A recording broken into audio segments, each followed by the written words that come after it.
2 years after our wedding, Skyler's crush came back. The light in the study stayed on all night. The next day, with red-rimmed eyes, Skyler knelt in front of me and pleaded, "Let's get a divorce." Chapter 1. Skyler and I were childhood friends. From the days we wore split-crotch pants, we learned to crawl, walk, and talk together. They say the first complete word Skyler ever spoke wasn't mom or dad, but my name, Paula. Of course, Skyler doesn't remember that, and flatly refuses to admit it. But that never stopped our friendship from growing. When I was little, I was a tomboy. I didn't like playing with those slow, overly clingy little girls who cried at the drop of a hat. I only liked playing with the boys in the courtyard. Skyler was my best playmate. We fought mock gun battles with boys from other classes, watched cartoons together, pulled pranks, yanked little girls' braids. I even followed him into the boys' bathroom during recess once, which scared the boys so much they went wailing to the teacher. The shift in our friendship came when we entered middle school. At that time, I became obsessed with reading novels. I would lose myself on a certain novel website my desk mate recommended, where all kinds of male leads opened the door to a whole new world for me. Turns out, with boys, you could be more than just bros. My favorites were the high-immersion high school romance stories. In real life, I began scanning the whole school, hoping to find someone like the impossibly cool school bad boy, or the aloof, all-rounder school prince from those novels. But after looking and looking, the person I picked as the best male lead in my heart turned out to be Skyler. Back then, Skyler was taller than his peers, looking more like a senior student. Thanks to good genes, he already had the face of a handsome guy at a young age. He could play the violin, loved basketball, had won awards in math competitions, and always ranked in the top 3 in our grade. He was the teacher's favorite and the boy every girl whispered about in private. Oh, and he was extremely aloof, never showing warmth to any girl, except me. That realization made my heart skip a beat. From then on, I looked at Skyler differently. If Skyler was the male lead, would I be his female lead? I often asked myself that, but seeing that dark-skinned tomboy in the mirror, I'd lose confidence again. After all, the female leads in novels were all stunning beauties who could stand shoulder to shoulder with the male lead. I didn't even seem qualified to be a side character, so I started changing myself, little by little. Looking back, my first time growing my hair long, my first time wearing a dress, my first time putting on lipstick, were all for Skyler. To match him inside and out, I learned painting, took up piano, and abandoned my old careless attitude to study hard, just so we could get into the same university. Hard work pays off. After senior year, we both got accepted into the same university, albeit in different majors. By then, I had become the kind of so-called beauty who turned heads wherever she went. I finally felt I was worthy of the female lead's place. But reality slapped me in the face. Chapter 2. Angelica was Skyler's first love, his forever true love. The crush he held at the very center of his heart, untouchable by anyone else. But their meeting and falling in love? I had a hand in that. Back in college, Angelica was my roommate, and also my archenemy. Unlike my beauty, which was cultivated later in life through grooming and style, Angelica's was 100% natural born. Still, to the outside world, she and I were equally famous, known together as the twin beauties of the economics faculty. Angelica couldn't stand me. She thought I was all hype, an ugly girl in disguise. I couldn't stand her either, thinking she was a pretentious, delicate little thing who only knew how to flaunt her looks to get benefits. That mutual dislike was just the early stage of our conflict. When a man got involved, the feud between us exploded completely. One day, Angelica stormed back into the dorm, her bright, beautiful face clouded with fury. She confronted me. "Paula, what exactly have I done to offend you? Why do you have to go against me? I was doing just fine with Oscar. Why did you have to butt in and seduce him?" That was when I realized her anger was directed at me. But, seduce Oscar? I didn't. Angelica crossed her arms and sneered. Didn't? You've already bewitched him so badly he can't think straight. And you still deny it? Oscar was a junior I'd worked with twice in the student union. We'd barely interacted otherwise, just the kind of familiarity where you nod and smile if you pass each other. I had no idea Angelica even knew Oscar, let alone that she was involved with him. Her anger was completely unreasonable. I never liked her anyway. So I didn't bother sparing her feelings, I shot back with sharp sarcasm. My words left her pale-faced. She bit her teeth, spat out 3 cold fine S in a row, then declared, "You make the first move. Don't blame me for the last blow." At the time, I didn't take her words seriously. It didn't take long for me to understand what she meant. Everyone in our dorm knew I liked Skyler, including Angelica. Angelica started openly chasing after Skyler.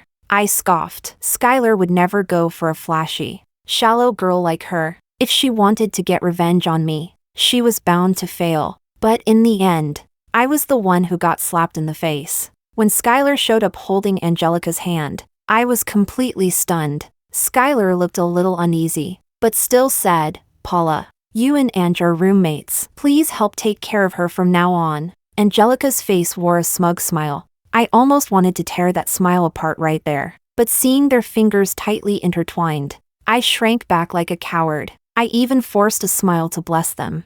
I have no idea how ugly that smile was. From the brief stiffness in Skyler's expression, I guessed, maybe, he knew I liked him. After that, Skyler and Angelica embarked on a sweet, public romance. For Angelica's sake, Skyler distanced himself from all other women. In truth, that all was just me. After struggling in my heart for a long time, I finally decided to tell Skyler the truth. "Yes, I like you, and Angelica approached you just to get at me." Skyler was silent for a long time, then said, "I know, Ange already told me." I froze. Skyler looked at me seriously. "I've always seen you as a buddy. I've never had those kinds of feelings for you. If I ever made you misunderstand, I'm sorry." My heart tightened. As if someone had gripped it hard, it hurt. Deep and dull. Skyler went on, "As for Ange, yes, her initial motives weren't pure, but what we have now is real love. Whatever your reasons are for telling me this today, I hope I'll never hear it again." I wanted to crawl into a hole from shame. What was I doing? He was an adult, with his own judgment. Why was I acting like he'd be fooled by Angelica and needed my warning? Humiliating myself. I gave a dry laugh, trying to use a natural tone to deny it. "Don't flatter yourself. It was just a short-lived crush. I'm over it now." Skyler's eyes were complicated. "Is that so?" I nodded hard. To make him believe me, I even rushed to get myself a boyfriend. We agreed it was a contract relationship, set to end in 6 months. I'd pay him 20,000 yuan. But in the end, Skyler believed I truly no longer liked him. After that, when I occasionally faced him, I no longer felt so awkward I wanted to dig my toes into the earth's core. Only, no one at the time could have imagined that one day I would marry Skyler. Chapter 3. The reason Skyler Han broke up with Angelica was both melodramatic and simple. Because the Han family didn't approve. Angelica came from a small border town. Her father was a gambling addict, and her mother was biased towards sons over daughters. Her mother's biggest wish was for Angelica to marry into a good family one day, so she could help support her younger brother. The Han family didn't like Angelica, and they definitely didn't want such in-laws. Just like in a cliché soap opera, they broke up the couple.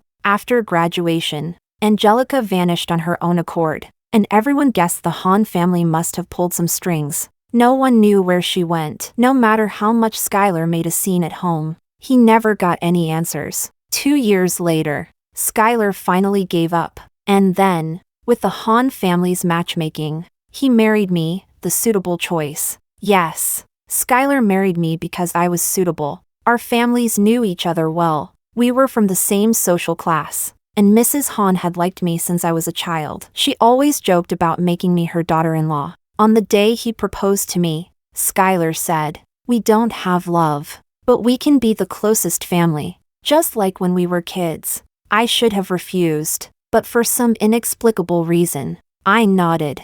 Right after nodding, I sighed inwardly. This is bad. I still like him. But so what if I liked him? I had him now. Isn't it said that time can erase everything? I would live well with Skyler, and I didn't believe he could never forget Angelica. That confidence lasted until our second wedding anniversary. It was shattered by Angelica's return. Check Rita's WeChat moments. That was a message from my best friend, Jennifer, in our college dorm. It was me and Angelica. Plus Rita and Jennifer. Jennifer was close to me, while Rita was on Angelica's side. The moment I saw Jennifer's message, a bad feeling rose in my chest. I hesitated for a long time before finally opening Rita's WeChat moments. And then, I felt as if I had fallen into an ice cellar. Rita's latest post read, "Happy birthday to my dearest beauty," with the accompanying picture showing none other than Angelica in a close-up shot. When did she come back? In the picture, Angelica was wearing a birthday crown, her hands clasped together, eyes closed, lips curved in a slight smile, clearly making a wish. Behind her were some blurred figures in the background. My gaze swept over the image meticulously, not missing a single detail, until it landed on a hand in the lower right corner of the picture and froze there. The hand was long-fingered and elegant, wearing a simple, understated platinum ring on the fourth finger. I knew the inside of that ring was engraved with the initials of my name. It was my wedding ring. The owner of that hand was Skyler. I suddenly remembered how, when he left for work that morning, Skyler had said he'd be working late and that I shouldn't wait up for him. When did Angelica come back? And when did Skyler meet her again? I had no idea at all. Chapter 4. I bit my finger in a daze for quite a while before typing to ask Jennifer, "Do you know when Angelica came back?" Jennifer replied, "I'm not sure about that, but I do know she's now a social media influencer. She has accounts on a lot of platforms." Following the name Jennifer gave me, I found Angelica's account. She had started posting beauty videos half a year ago, with only a little over 20 posts, but her total followers across all platforms had already surpassed 1 million. Like some obsessed stalker, I frantically scrolled through the comments under every one of Angelica's videos, trying to find the slightest trace of Skyler. Of course, I found nothing, but I did discover something else from her interactions with fans. Angelica had returned to the city a month ago. A month? I thought about how often Skyler had been working overtime during the past month. Jennifer messaged again, "Sweetie, I have to warn you, be careful with Angelica. She and Skyler didn't break up under normal circumstances. And the two of them, sigh, just keep an eye out, okay?"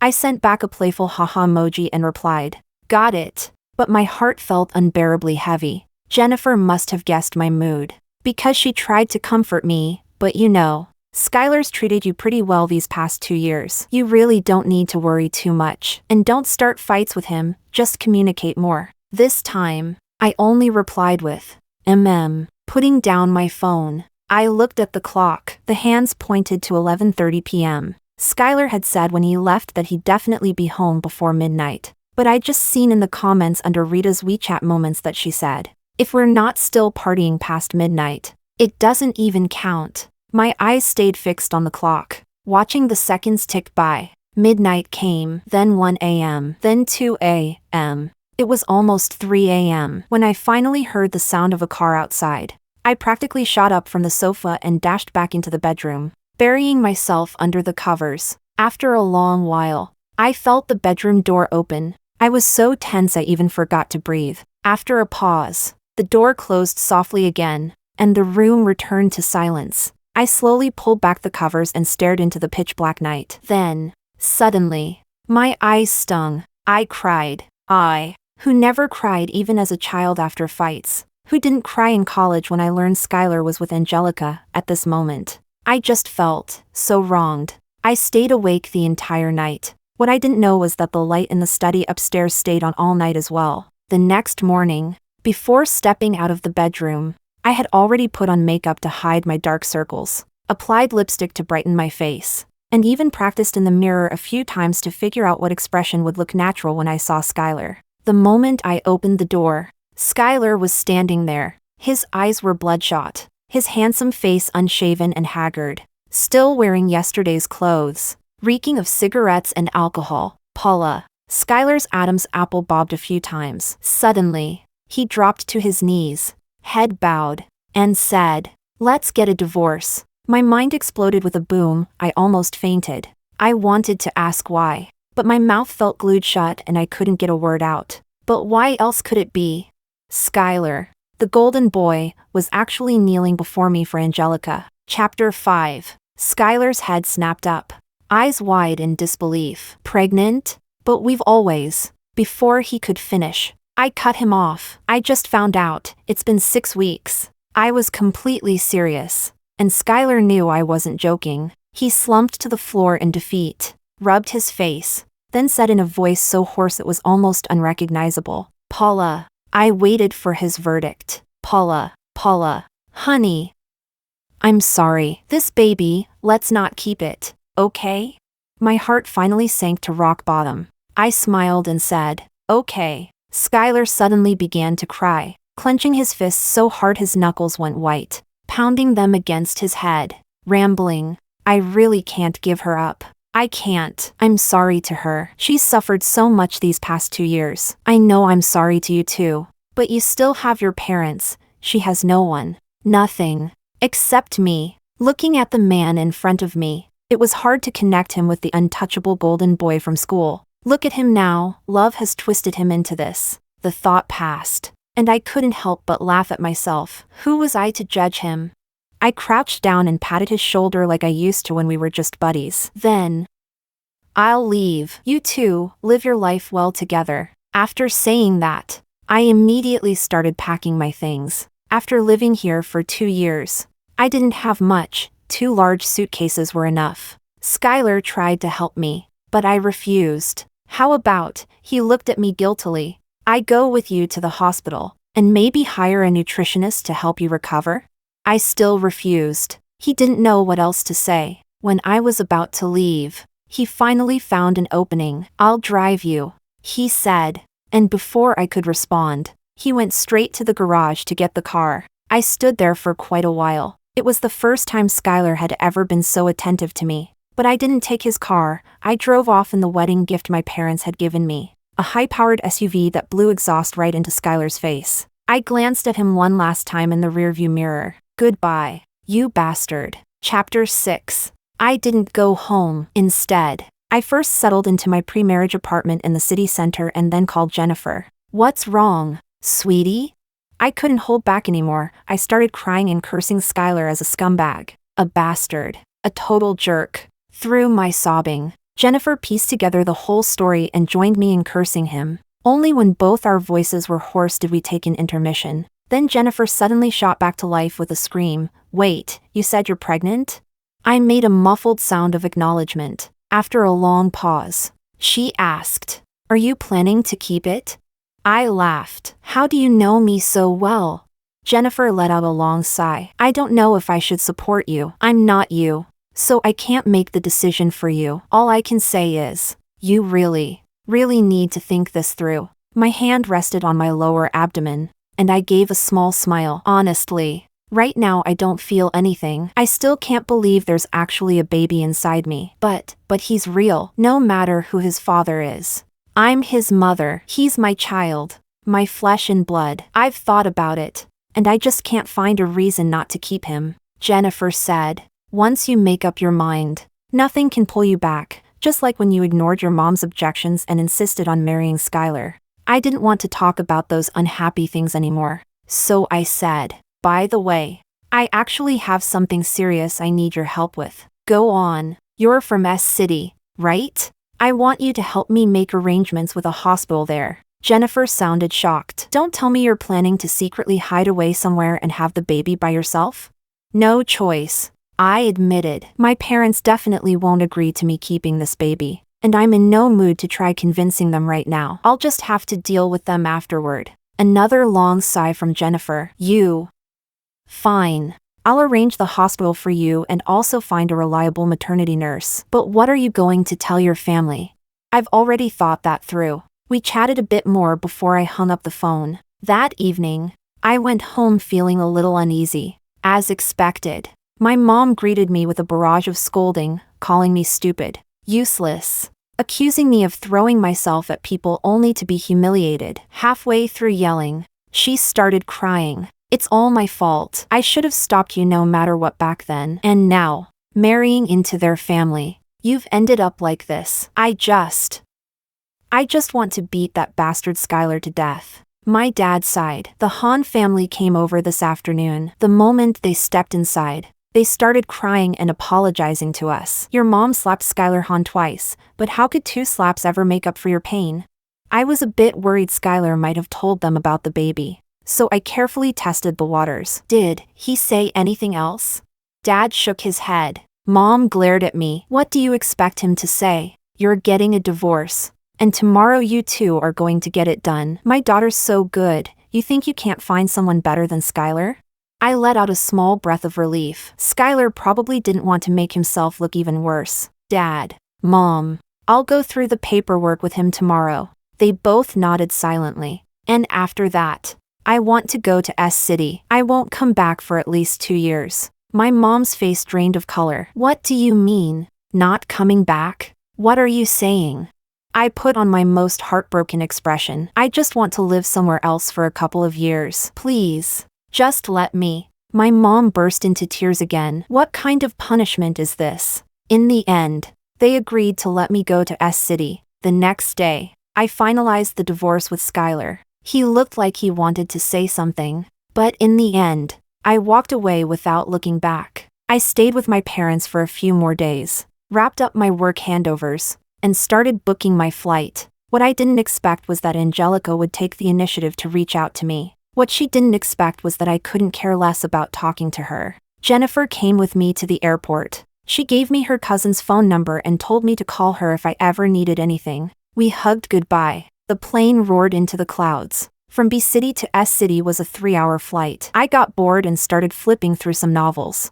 By accident, I tapped into one called The CEO's Beloved Wife Runs Away with His Baby? I glanced down at my belly and couldn't help but snort with laughter. How fitting. Paula? I was still smiling when a deep voice beside me called my name. I turned my head, and the man said again, It really is you, Oscar? I looked at him for a long time before finally recognizing the man in front of me, my senior from university. Oscar. Chapter 7. It wasn't really my fault for not recognizing him right away. We hadn't seen each other in such a long time. Smiling, I greeted him. Oscar, we haven't met since you graduated, right? But Oscar glanced at me and said, No. My smile froze. A year ago, at Sean's wedding, I was a groomsman. Oscar said. I didn't know Sean well, but his wife had been my classmate and we were on good terms. So of course I attended the wedding. There had been 5 or 6 groomsmen, all with similar height, hairstyle, and suits. I honestly hadn't noticed that Oscar was among them. I let out an awkward little laugh, pretending to have just remembered. I forgot for a moment, now that you mention it. I remember. Oscar gave a faint smile. I forced another couple of embarrassed he-he's. Great. Now we still had 3 hours sitting next to each other. I was going to die of awkwardness, while I was wondering how to make small talk without making it worse. Oscar said, I'm going to take a nap. If you need to get out, you can wake me. I nodded quickly. Sure. Go ahead and sleep.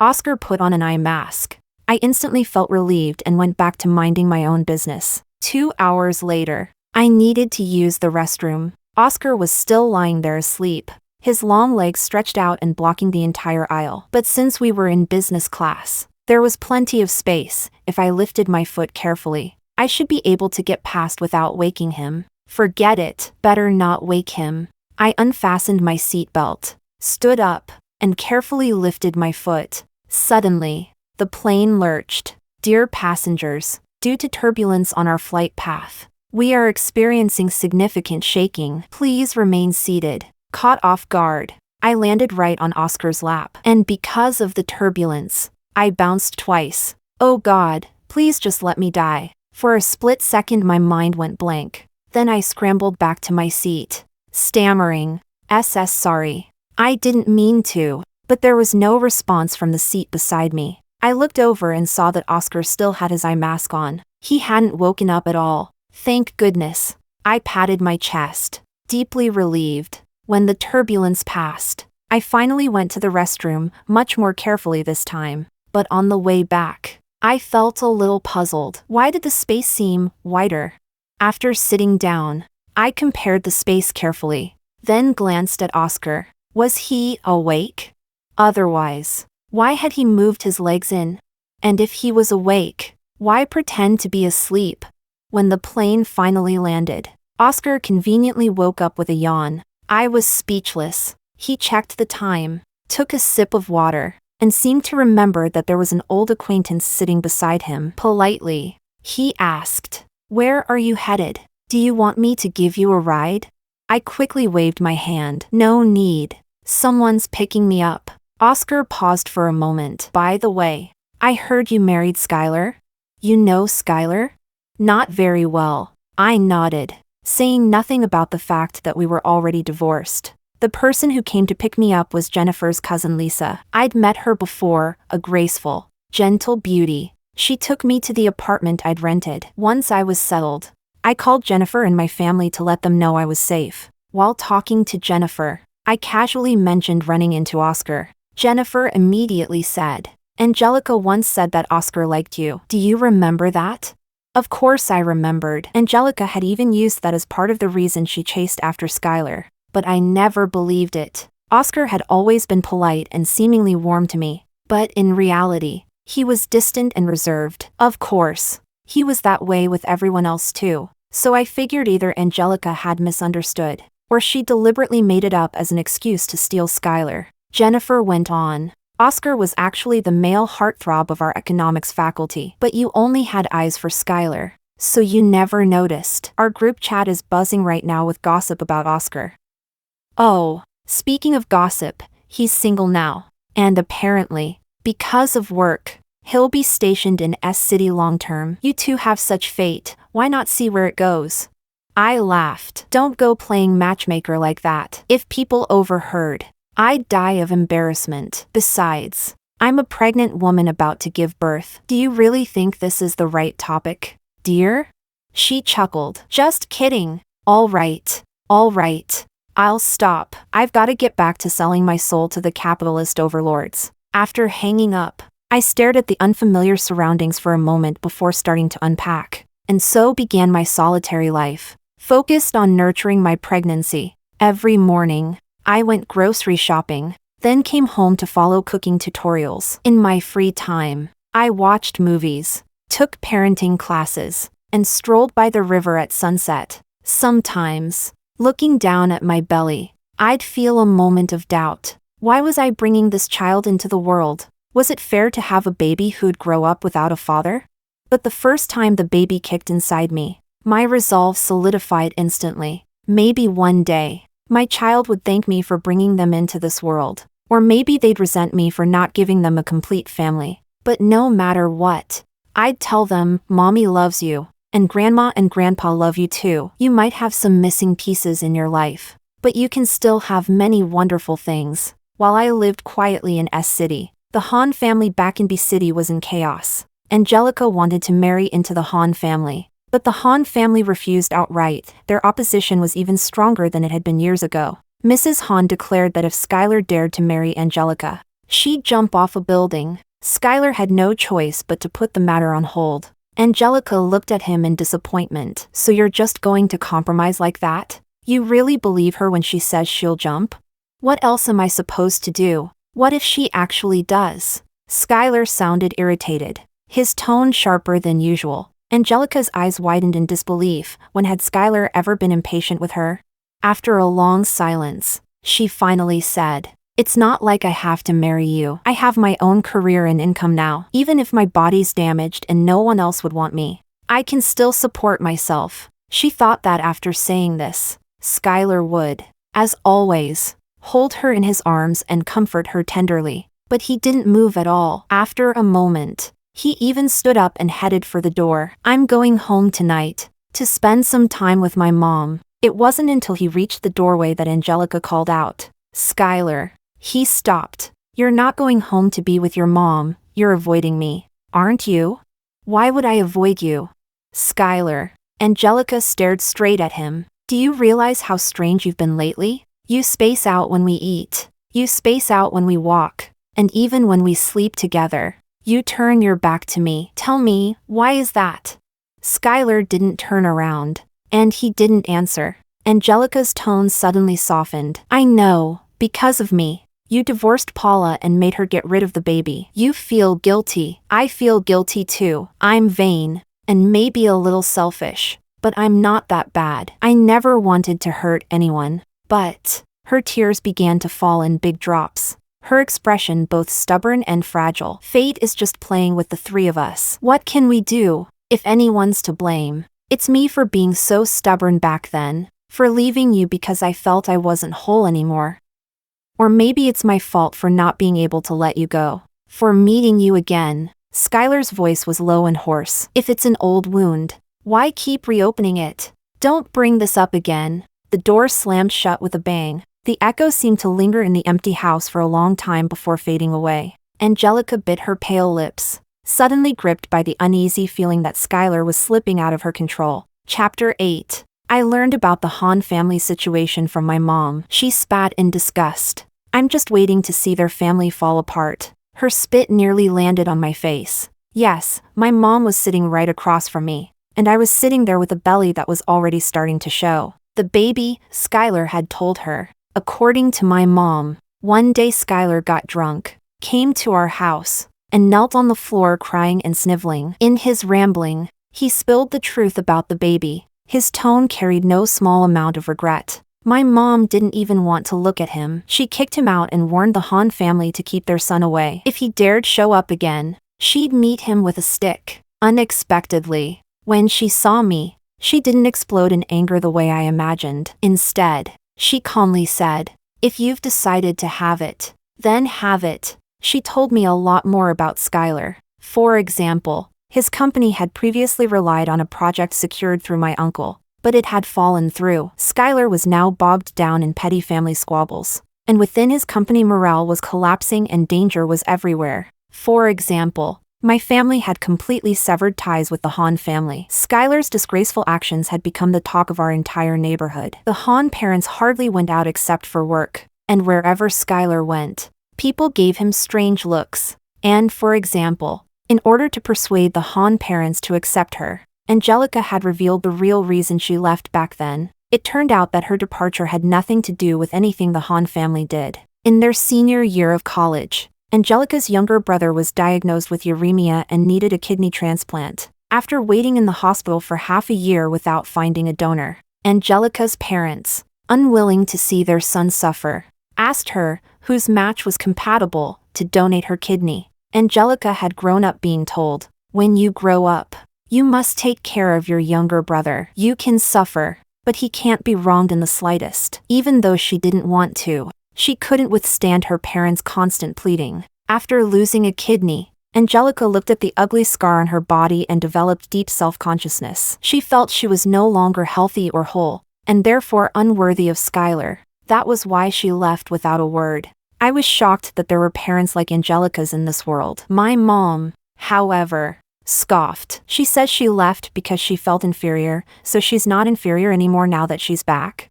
Ha, that little vixen is calculating. Who knows if what she says is even true? I had to admit, I agreed. After living with Angelica for 4 years, I knew her personality pretty well. Maybe because of her upbringing, she was indeed insecure in some ways, but because of her looks and the constant attention from men, she had always been confident when it came to the opposite sex. You could see that from how boldly and publicly she pursued Skyler. And she was the kind of person who wouldn't easily let go of something she wanted. Would she really leave Skyler over losing one kidney that didn't affect her life much? In any case, none of it was my problem anymore. I didn't need to think about it. My mom didn't take me back to B City. Instead, she stayed with me in S City to take care of me. She said that until we figured out a proper plan, I shouldn't show up in front of the Hahn family because the Hahn parents might try to take the baby. I froze. Take the baby? This is Hahn family blood. You think they'll just leave it alone? Wait and see, there's going to be plenty of arguing about this. If it comes to the worst, we might have to get your grandpa involved to pressure them. My grandpa's health wasn't good, and we rarely bothered him with family matters. I lowered my head in guilt. Mom, I'm sorry. I didn't think things through. I've been too selfish. Oh, come on, my mom said, pinching my nose the way she used to when I was a kid. Exaggerating her tone. What's this? Crying over such a small thing? If the sky falls, your mom will hold it up for you. That was the worst thing she could have said. The tears that had been welling in my eyes spilled out immediately. She looked at me for a long while before sighing. I still miss the tomboy you used to be, lively and full of energy. Even if you were a bit wild, you were fun to be around. Now you cry at the drop of a hat. Like some delicate little woman. No spirit at all. After a pause, she added, "That's why, a man who makes you cry like this is not a man you should marry." I wiped my tears with a tissue and said, "You're right. I regret it too. If I could do it all over again, I wouldn't even look twice at that bastard." Only then did my mom truly smile, because she knew I had really, finally let go of Skyler. Chapter 9. In the blink of an eye, another month passed, and the wheel of time rolled into November. The temperature dropped sharply, and we switched out our wardrobes for warmer clothes. While shopping at the mall, my mom bought a pile of baby clothes,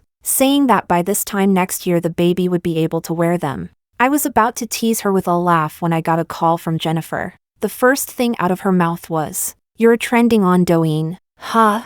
I wasn't a celebrity or an influencer. How could I be trending? I opened the Douyin app, which I hadn't used in ages, and a flood of private messages came rushing in. All of them were insults. Disgusting, vile insults. What on earth was going on?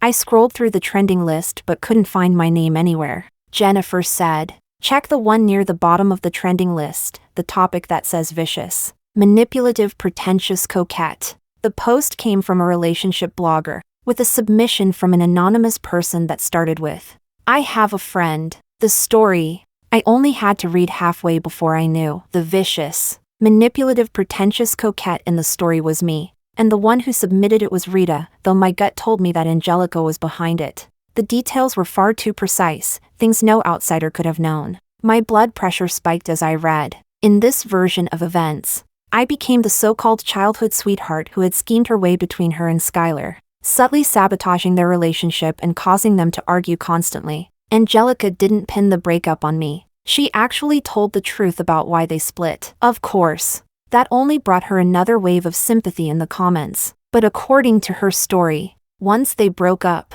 I took the opportunity to climb my way up, seduced Skyler, and used our elder's influence to pressure him into marrying me. Later, Skyler supposedly saw my true colors, divorced me, and reunited with his true love, Angelica. The story's timeline had been conveniently tweaked to erase the fact that Angelica was the one who'd been the other woman. And of course, the general public, who had no idea of the real events, were out there righteously condemning me as some evil woman who deserved to rot in the 18th level of hell. The reason I was getting so many private messages was because someone in the comments had doxed me. It wasn't hard. Angelica's story was so detailed it even named our school, and she used the initials of my name as a pseudonym. Naturally, some classmates recognized me. At the same time, Angelica's identity as a beauty influencer with over 1 million followers was exposed. Most of the people insulting me were her fans.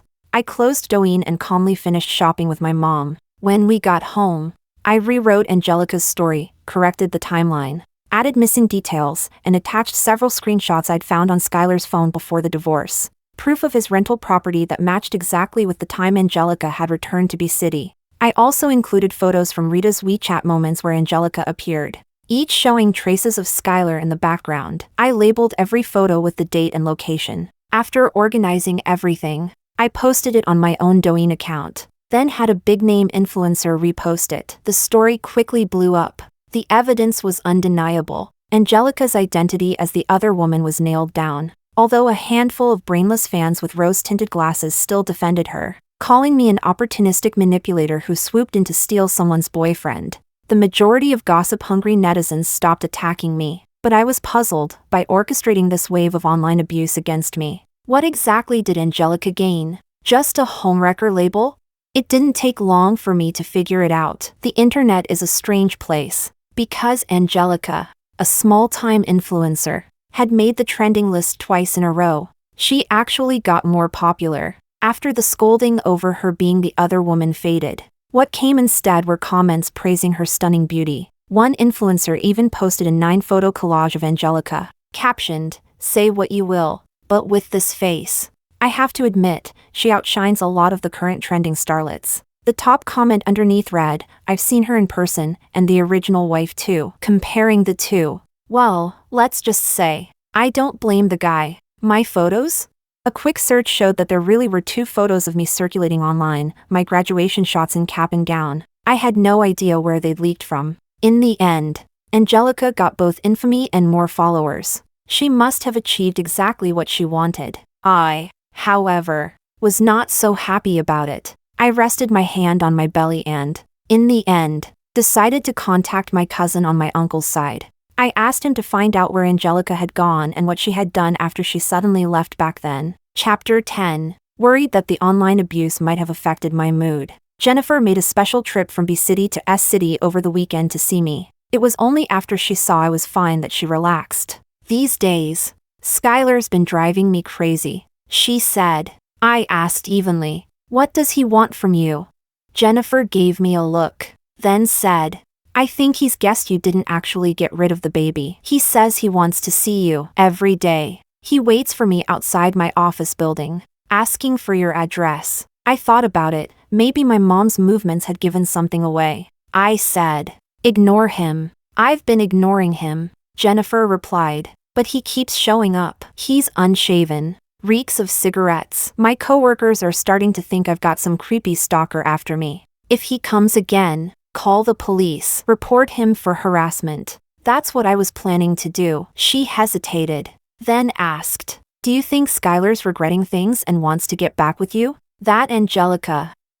I feel like she's different from before. How do I put it? Creepy. I met her once. She's more gentle and kind on the surface than she used to be. But somehow she gives you this weird, unsettling feeling. I bet Skyler can't take it anymore and now he wants to crawl back to you." "Crawl back?" I curled my lip. "Let him go to hell." Jennifer burst out laughing. The next afternoon, it was time for her to head back. I walked her downstairs to get a taxi, waving as I watched the cab drive off. I turned to head back inside. Halfway there, I suddenly had a craving for butterfly pastries, so I turned around and decided to go to the old pastry shop nearby to buy some. It was only about 300 meters away, but I had to cross the street. When the green light at the crosswalk came on, I was just about to step forward when I spotted a familiar face coming toward me. Oscar again?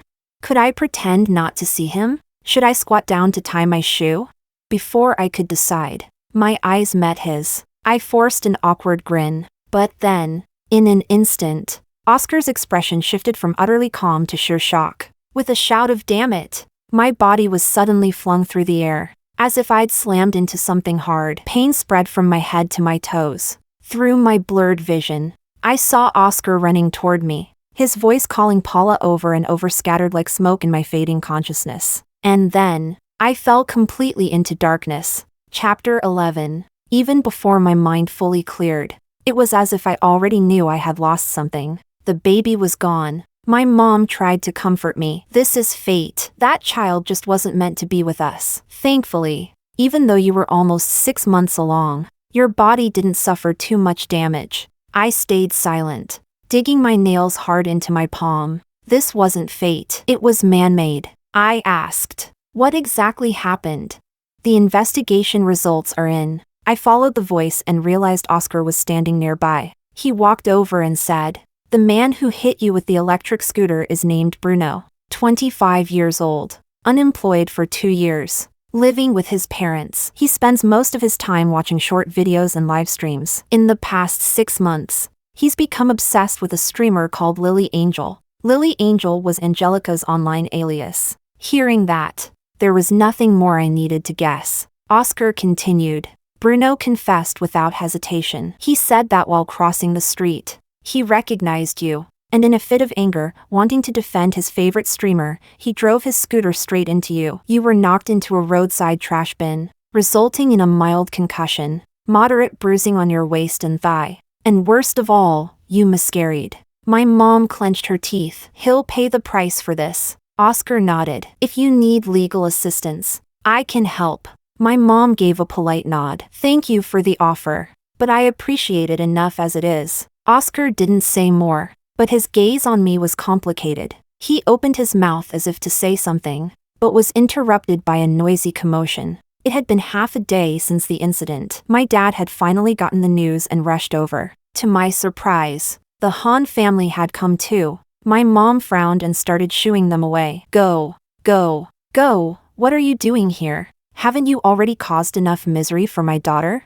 Mrs. Hahn lowered her voice, apologizing to my mom. Skyler's face was as pale as paper as he walked toward me. He looked different, just like Jennifer had said, haggard and beaten down. Paula. I turned my head away in disgust. Get out. Skyler faltered but continued forward. I knew you didn't get rid of the baby. I've been looking for you for so long because I wanted to tell you that I was wrong. Everything I did before was unforgivable. I don't even know why. It was like I was possessed. You what? My mom cut in sharply. Did you expect Paula to have your child while you kept your mistress and lived happily ever after? Skyler turned to the interrupter, surprised. President Oscar? What are you doing here? I'm Paula's friend. Friend? Skyler looked thrown. How come I never knew you two were friends? Oscar gave a short, cold laugh. Why should you know? Skyler was left speechless. Oscar went on. I used to think President Hahn was a straightforward man. I didn't expect that after not seeing you for so long. You'd become so petty. Apologies aren't made with words, they're shown through actions. Instead of standing here rambling, you'd be better off finding out who actually caused your child's death and giving the patient a quiet environment to recover. Skyler rubbed his face in anguish. You're right. That Bruno. I know what I have to do. I'll go and ask her directly. He turned back to me. Paula, don't worry. If she really ordered this, I'll make sure you get an answer. With that, he left. Mr. and Mrs. Hahn said a few words of concern, but under my mom's relentless sarcasm, they also left. I said to Oscar, thanks for helping me get rid of him. Oscar replied, no need to thank me. I just suddenly felt like doing a good deed. I was speechless. Oscar added, this accident, it might really have been Bruno just happening to run into you and acting on impulse. I nodded. I know. No one but my family and Jennifer knows my address in S City. Even if Angelica wanted to hurt me, she couldn't have planned it so precisely. Still, even if she wasn't the direct culprit, this all started because of her. To me, she was no different from the real perpetrator. I reached for my now flat belly. My eyes burned, but no tears came. Chapter 12. You think I told someone to hit Paula and make her lose the baby? Angelica said in disbelief. Skyler gave a mocking laugh. Didn't you? Can you honestly say that Bruno has nothing to do with you? Of course he has nothing to do with me. I don't even know him. He's given you more than 200,000 yuan in tips over the past 6 months. And you've been chatting with him on WeChat every day. Angelica replied with righteous confidence. This is my job. Plenty of people tip me. But I've always had boundaries. Private chats are just chats. I never cross the line. You've seen my chat history yourself. I'm not talking about that kind of thing between men and women. I'm asking you, my child is gone. Did you order Bruno to do it? No. No. No. Angelica's expression twisted for a moment. And what do you mean your child? Skyler. Have you forgotten you were the one who told Paula to get rid of it in the first place? Skyler's face went pale. But you regret it now, don't you? After a moment of silence, Skyler said, I just think what I did back then was too cruel. Maybe there could have been a better way. One that worked for both. You do regret it. If you want to think that, I can't stop you. Suddenly, Angelica screamed, her expression carrying an edge of madness he'd never seen before. Skyler, you bastard. I gave up so much for you, even for your sake. And now you treat me like this? If you liked Paula so much, you shouldn't have divorced her. You shouldn't have given me a chance. How can you be such a jerk? You're being completely unreasonable. Skyler stood up, impatience in his voice. I came today to ask you about Bruno, and you've just been dragging the conversation elsewhere. There's no point in continuing. Let's wait for the legal judgment. And once again, he slammed the door on his way out. How many times had this happened now? Angelica sat frozen for a long time. Was the thing she had fought so hard to hold onto really slipping away just like that? Chapter 13. Bruno was sentenced to 5 years in prison for intentional injury. As Oscar and I had expected, there was no evidence proving that this had anything to do with Angelica. I was discharged from the hospital, and to avoid the concern from the Hahn family, I still didn't return to B City. Not long after, I received a letter back from my cousin on my uncle's side. Lately, I'd become more curious about Angelica's past. I couldn't shake the feeling that something about her behavior was odd. Back then, She had disappeared without even attending her graduation ceremony. Her diploma and degree certificate were mailed to her by our counselor, even if she needed to have kidney transplant surgery for her younger brother. It wasn't something that had to be rushed in a day or two. She had managed just fine during the previous 6 months. Hadn't she? Vanishing so suddenly, and then reappearing just as suddenly. I had a strong gut feeling that something else must have happened, something serious enough for her to keep it buried at all costs. And the information my cousin sent me confirmed my suspicion. When Angelica left B City, she wasn't alone. She was with a man in his 20s. And the two of them went together to K City, the provincial capital near her hometown. Angelica had the kidney transplant for her brother at a hospital in K City. And afterward, she stayed there with that man until just before she returned to B City. During that time, the two of them lived together like a couple. So Angelica hadn't left Skyler because she felt inferior, as she had claimed. But this news left me a little disappointed. Her messy history with Skyler was of no real use to me. I asked my cousin, "Where is that guy now?" My cousin said, "I don't know, he disappeared. But there's no record of him leaving K City. He's probably still there, maybe he just moved?" I asked if my cousin could keep digging into the guy's whereabouts. He hesitated. "It's pretty far, and some things aren't easy to investigate from here. If it's not really important, it might not be worth the trouble." I thought about it and agreed, so I dropped the idea. I just didn't expect that I would later hear about this man from Oscar's own mouth. As it turned out, Oscar and I had been living in the same community in S City all along. He lived in the central section, a cluster of a dozen or so detached villas, while I was renting in one of the high-rise apartment buildings. No wonder I'd run into him near home that day. During my recovery, I hadn't stepped outside at all, partly to rest my body, partly because my mood was so heavy. When a cold wave arrived, I finally started feeling more like myself again. Winter in the south wasn't as bleak as in the north. You could still see green grass and red flowers around the city. The moment I stepped outside, my mood lifted. The next time I ran into Oscar, he was out jogging in athletic gear. When he saw me, he stopped. Maybe because he already knew my most humiliating secret. I no longer felt the same awkwardness around him as before. We exchanged a few polite words, and were about to pass each other when I suddenly remembered that he had interacted with Angelica before. I called after him and asked, "Back in college, did you know if Angelica was involved with any other male classmates?" Oscar glanced at me. "We didn't interact much, so I don't know all that much about her." I was about to feel disappointed when he added, "But I did see a man who seemed to have a very close relationship with her."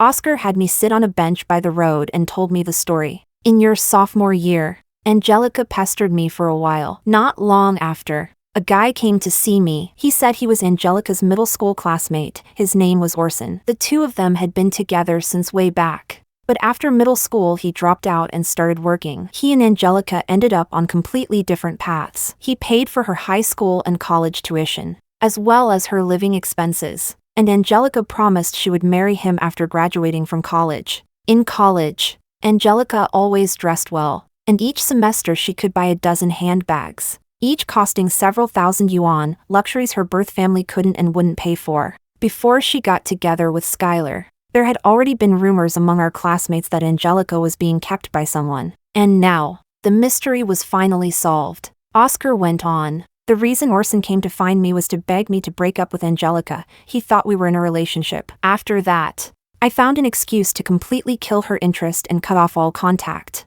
I remembered what I had once heard from Angelica's own mouth, that Oscar liked me. That must have been the excuse he came up with."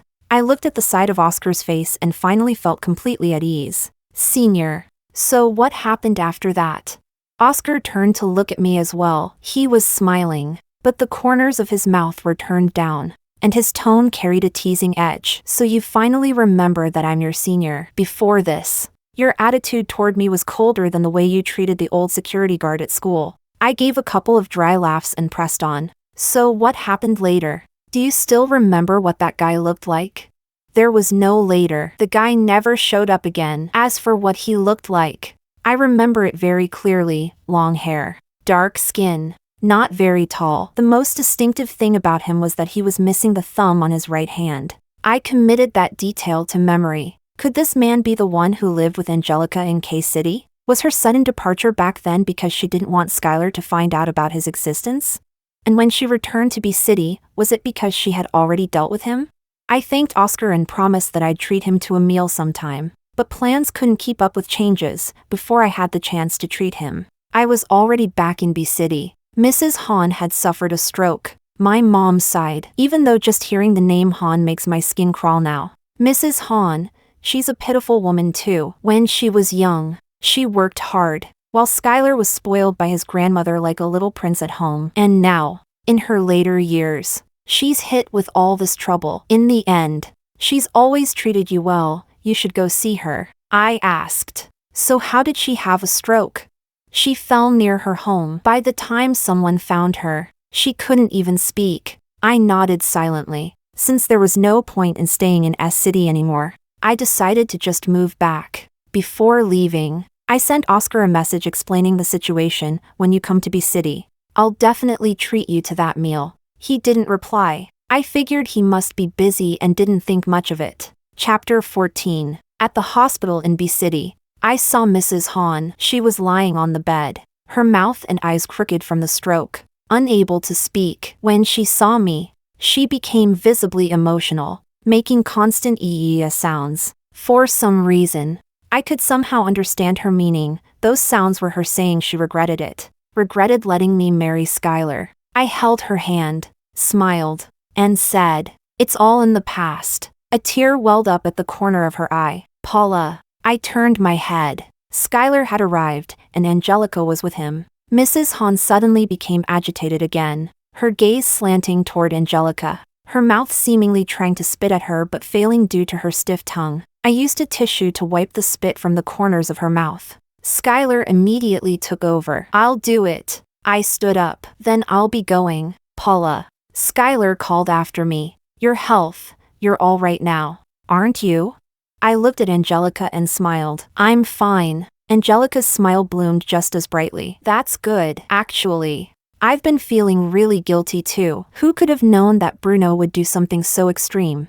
My fingernails dug into my palm, and it took me a while to calm down. "Well, I suppose it's just that your charm is too powerful, enough to make men willing to do anything for you. By the way, how's that Orson doing these days? He used to treat you so well. Why didn't you two make it in the end?" Angelica's face went pale in an instant. She stared at me in shock. Skyler asked, "Who's Orson?" Angelica stayed silent for quite a while before finally grinding out, stammering, "And no one, just a junior high school classmate who once liked me." I was stunned. There was nothing wrong with that explanation. So why did she look so afraid? And it didn't seem like she was afraid of Skyler finding out about this person. It felt more like she was afraid of something else entirely. Angelica fixed her gaze on me. "How do you know about Orson? Are you investigating me?" I didn't admit it. I simply said, "Didn't Orson come to our school before? I happened to see him." Angelica didn't seem reassured. She still looked me over with nervous eyes. Something stirred in me, and I decided right then and there, no matter the cost, I would find this Orson. I left the hospital. Skyler chased after me. "Paula." I frowned impatiently, not wanting to engage. He blocked my car. "Don't go yet. Listen to me. I've been thinking a lot lately, and I don't think I can stay with Ange anymore." "What's that got to do with me?" I shouted. "Get out of the way." Skyler didn't move. He went on. "I know I've got no face left to see you again, but I still have to tell you, I was wrong." Before he could finish, I slammed my foot on the gas. Skyler had no choice but to jump out of the way, watching my car disappear into the distance. Skyler lowered his head in defeat. Chapter 15. But no one expected that before my cousin even began investigating Orson, the police in K City found his corpse. In a mountain cave in a rural area near K City, a villager discovered a male body. Because Orson had a prior theft record, it was easy to confirm through DNA comparison that the body was indeed his. After investigation, the police identified Angelica as the prime suspect. On the day Angelica was taken away, she was kneeling before Han's father, begging him to let her marry into the Han family, because otherwise the child in her womb would be born without a father. Han's mother had suffered a stroke, and Han's father was a weak-willed man. Upon hearing that Angelica was pregnant, He began to waver. However, Skyler remained silent, which left the matter at a stalemate. It was at that moment that the police arrived and took Angelica away. Both Skyler and Han's father were stunned. Angelica pleaded with Skyler in despair, "Save me." But no one could save Angelica. It turned out that the reason Angelica had abruptly left B City back then was indeed because of Orson. Orson had threatened her, if she didn't break up with Skyler and return to marry him, he would expose everything about the two of them. Other people's opinions didn't matter. But Angelica couldn't bear to destroy the image she had in Skyler's heart. So she first agreed to Orson and went back with him to K-City. Coincidentally, her family needed her to donate a kidney to her younger brother, which later provided her with an excuse for her return. Angelica lived with Orson in K-City for 2 years and gradually gained his complete trust. Then, she began planning to remove the stumbling block that was preventing her from pursuing a better life. I didn't look too deeply into how exactly Angelica killed Orson. I only heard that on the day the verdict was announced, she went mad, demanding to see Skyler, saying she had done everything for him and that he couldn't abandon her. Angelica was sentenced to death. Skyler saw her, but he couldn't save her. Twisting her face, she said, "I'm carrying your child. You have to save me." Skyler stared at her in disbelief. "Are you crazy? They already examined you. You're not pregnant. You've told this lie so often you've started to believe it yourself?" Angelica murmured, "I'm not pregnant?" Skyler's expression was pained. "Ange, how did things suddenly turn out like this? How could you be a murderer?" Angelica suddenly said with hatred, "It was Paula who ruined me. That day in the hospital, she mentioned Orson. I should have realized then she was targeting me. I should have gotten rid of her." Skyler looked at Angelica as if she were a stranger. "You're terrifying." "Terrifying?" Angelica burst into laughter. "Didn't you used to say I was genuine, adorable, and never pretentious? Why do you think I'm terrifying now? Actually, I can be even more terrifying. Do you know how your mother fell?" "That's right. I pushed her." "Who told her to oppose our marriage? She deserved it." Skyler took 2 steps back, shaking his head in a daze. Perhaps knowing that her death sentence was irreversible, Angelica decided to lay everything out. "Skyler, you really are a fool, ignoring Paula and choosing a bad woman like me. Did you think I actually liked you?" "No, the first prey I set my eyes on back then was Oscar. But he was too smart and rational, no matter what tricks I used. I couldn't sway him. You, on the other hand, you gullible fool, you believed everything I said. If I wasn't lying to you, who else would I lie to? It's a pity my luck ran out. If the matter of killing Orson hadn't been discovered, I would have already married you by now, perfectly achieving my leap in social class. I would have returned to town in glory, and no one would ever look down on my family again." As she spoke, Angelica's face lit up with a blissful smile, as if what awaited her wasn't the death penalty but the beautiful life she was describing. Skyler stared at her, the chill spreading through his entire body, finally driving him to turn and leave, without looking back. "Just think about it, it's terrifying. We actually shared a bed with a murderer for 4 years. Jennifer patted her chest, still shaken. I took a slow sip of coffee and said, "She's gone now. Let's not talk about her anymore." Jennifer nodded, sighed, and fell silent for a while. Chapter 16. My phone buzzed twice. I picked it up and saw a message from Oscar. "I'm back in B City. You can finally treat me to the meal you owe me." I quickly replied, "Sure. You pick the time and place. I'm good with anything." "Oscar, tomorrow night. I'll send you the address later." The next day, when I received the address, I found out Oscar had chosen a barbecue stall near our old school. The sight of him with his shirt sleeves rolled up, grilling skewers, left me momentarily stunned. "Not eating?" Snapping back to my senses, I hurriedly picked up a lamb skewer and took a bite, then asked, "Did you used to come here often?" "No, just once or twice. I came here a lot. Jennifer especially loves their charcoal-grilled octopus." Oscar smiled. "This time you came back to B City, it's for the new year, right?" I knew he was also from B City. "Yes, after the new year, I'll head back to S City on the 7th day." I nodded. Oscar thought for a moment, then asked, "Can I ask you for a favor?" "Go ahead. Sean's child will be born soon. I probably won't be in B City then. Could you take my gift to the baby's 1-month celebration for me?"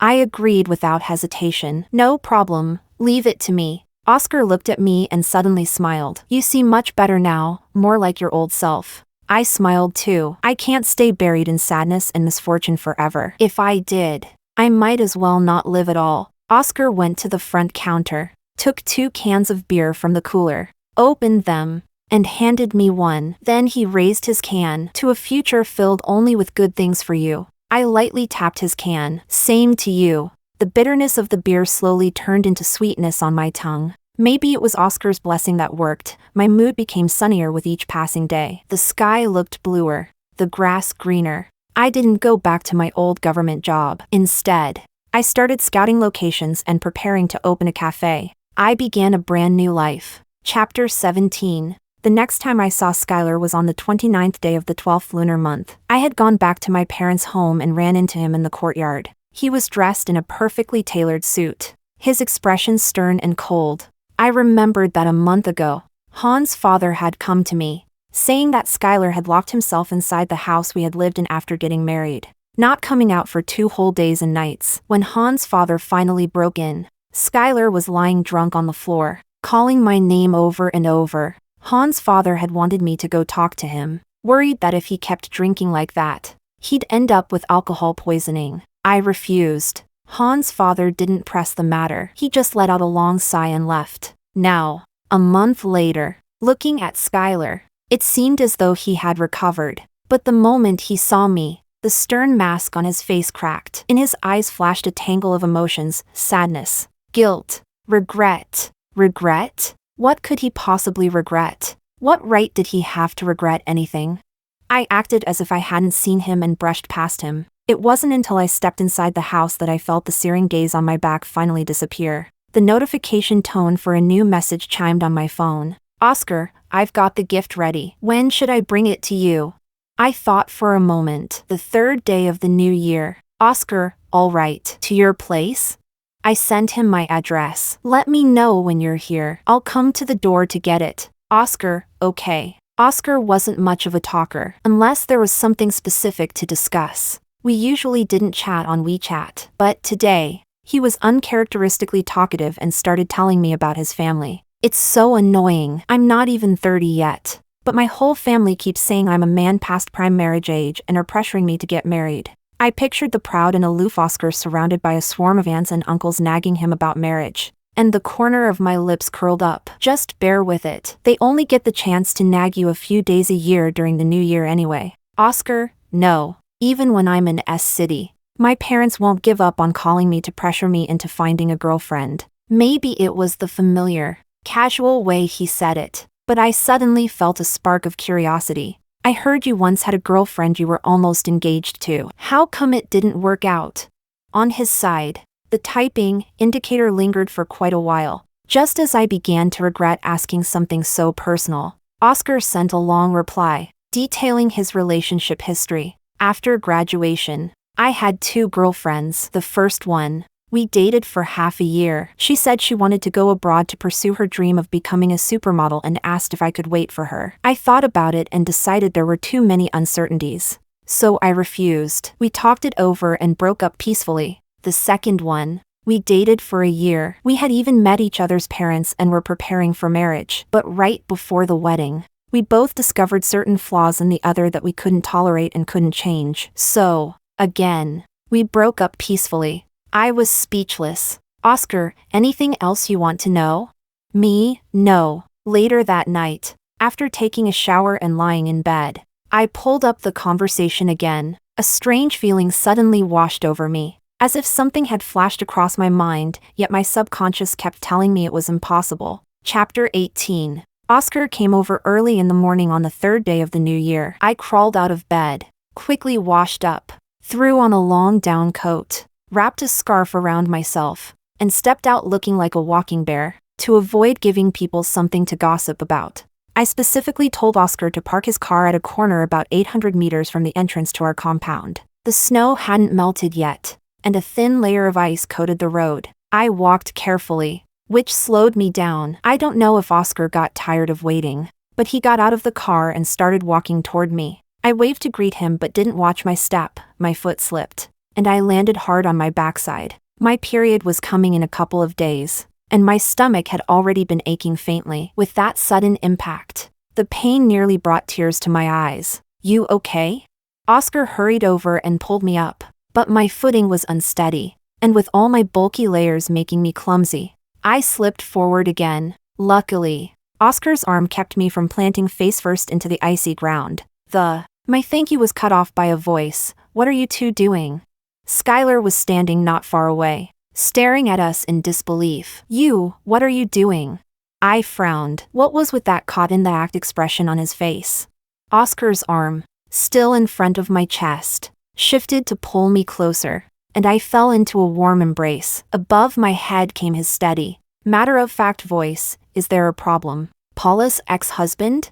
The way he enunciated Paula's ex-husband, like a school kid reading from a textbook, was oddly funny. I couldn't help but laugh. Oscar looked down at me with a small smile. "What are you laughing at?" I shook my head. "Nothing." We went on talking, ignoring everyone else. The scene made Skyler's eyes burn red. He remembered how he used to hold Paula like that too, and how she would always nuzzle against him like a little kitten, her soft hair brushing against him and making his heart itch. But now, Skyler's whole body radiated a cold, oppressive aura, his bloodshot eyes fixed on the man and woman standing not far away. "Mr. Ex-husband, if you keep standing there watching us, she's going to get embarrassed." Skyler snapped out of it and met Oscar's gaze. The coldness and mockery in those eyes made him fully sober. They clearly said, "You're just her ex-husband. What right do you have to say another word?" Skyler couldn't take it anymore and fled in defeat. When he was gone, I finally thanked Oscar. "Thanks for your help." I knew exactly what Skyler was implying, but how could that be? The best way was to let him misunderstand. Let him give up completely. "Oscar, no need to thank me. I just suddenly felt like doing a good deed." Me, why did that line sound so familiar? Oscar handed me the gift for Sean. "Go on back. I'm heading off too." I took it, politely reminded him to drive safely, and turned to leave. Oscar got back into his car but didn't drive away immediately. Instead, he pulled out a cigarette and lit it. He took a deep drag, exhaling through his nose. The nicotine gave him a brief haze of calm. When he'd finished the cigarette with his eyes closed, Oscar rolled up the window, started the engine, and drove off. Chapter 19. My interactions with Oscar grew more frequent, and we became more familiar with each other. So familiar that, during one of my chats with Jennifer, I casually mentioned him. Oscar also really hates rainy days. He says it feels like the heavens are spitting on him. Haha. Jennifer gave me a surprised, scrutinizing look. "Since when are you and Oscar this close?" I truthfully reported everything to Madam Jennifer. When I finished, she slapped my shoulder, waggling her eyebrows. "All right, sis," I quickly explained. "Don't get the wrong idea. We're just good friends." Jennifer smirked. Hee, that's what you think, but is that what Oscar thinks?" I froze, staring at her in disbelief. Jennifer said, "He's been so obvious. Don't tell me you haven't noticed he likes you?"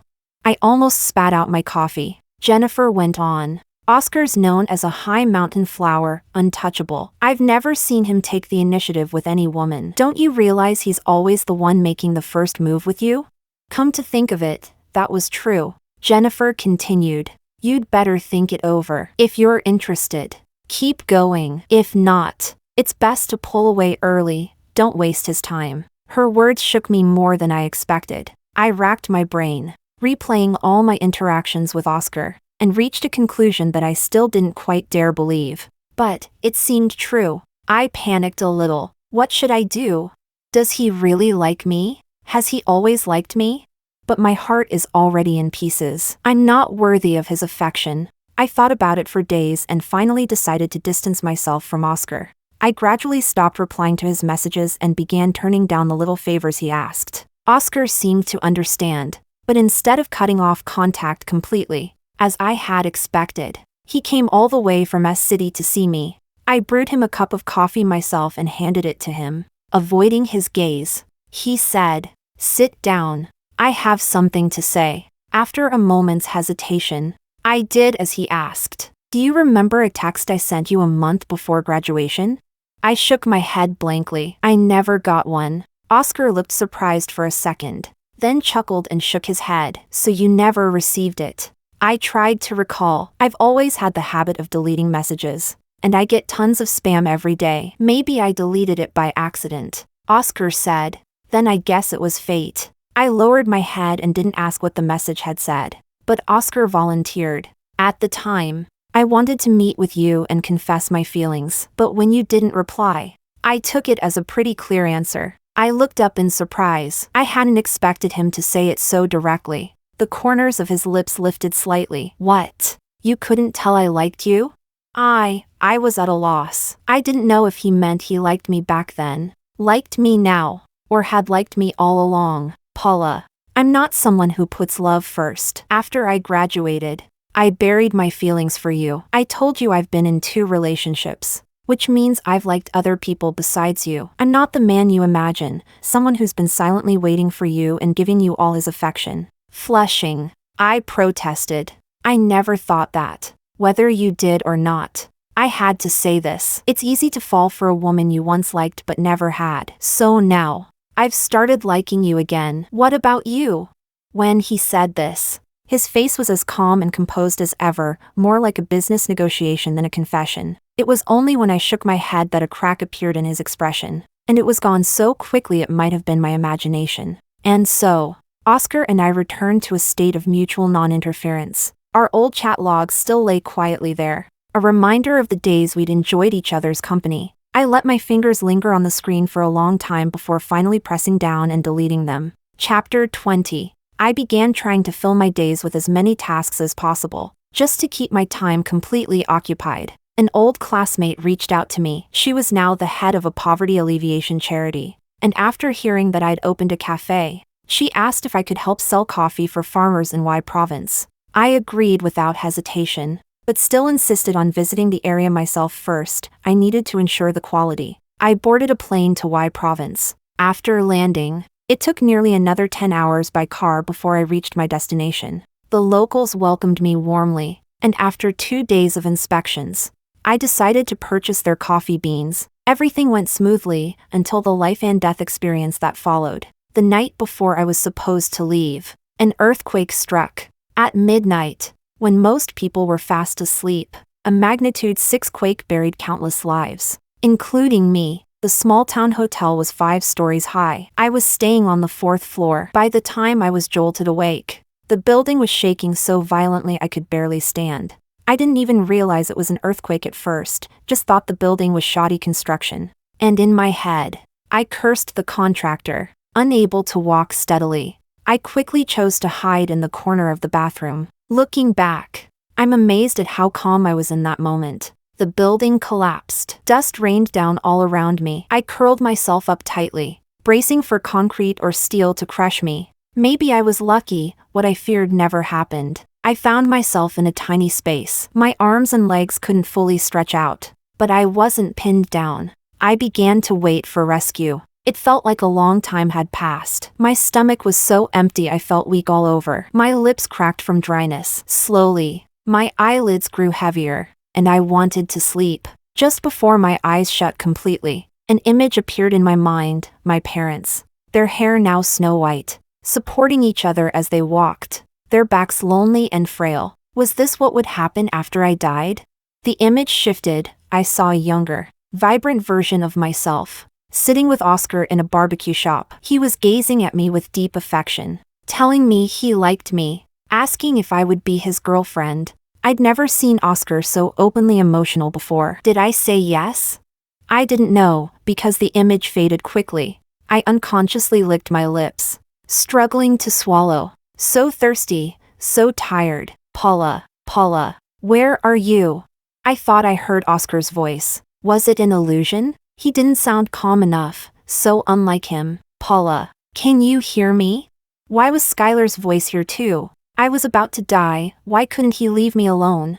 The 2 voices grew closer, clearer. A jolt of clarity shot through me. This wasn't a hallucination. From above came the shouts of rescuers, and gradually, light began to seep into the cramped space. I was saved. When I looked up, Skyler's bloodshot face appeared first, but I glanced past him to see Oscar. He looked just as worn out, the man who always carried himself with composure, never letting emotions show, was now choking up as he shouted at me, "Paula, you're a complete idiot." I managed a weak grin. "I want water, lots and lots of water." To get water, I had to get out first. I wasn't injured, but after curling up for so long, my limbs were numb. It took me a while to regain movement before I could climb up. 2 hands appeared before me, one belonging to Skyler, the other to Oscar. Without a second of hesitation, I took Oscar's hand. With one pull, he had me out. I gulped down an entire bottle of water before I finally felt alive again.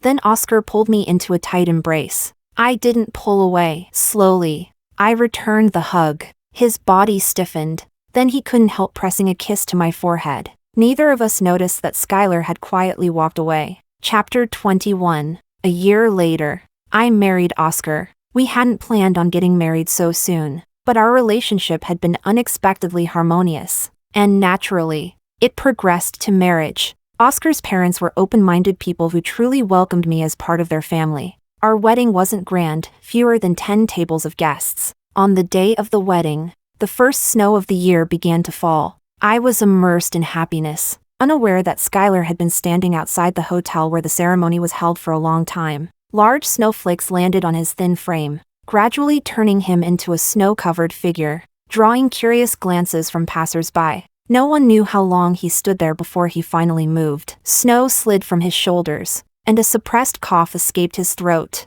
Moments later, drops of red bloomed on the white snow like plum blossoms. Skyler stared blankly at the blood, as if he were seeing again the scene of the child slipping away from Paula's body. There must have been more blood then, and it must have hurt even more. He wiped the blood from the corner of his mouth and lifted his head, letting countless snowflakes strike his face. It hurt, but that pain felt like the only proof he was still alive.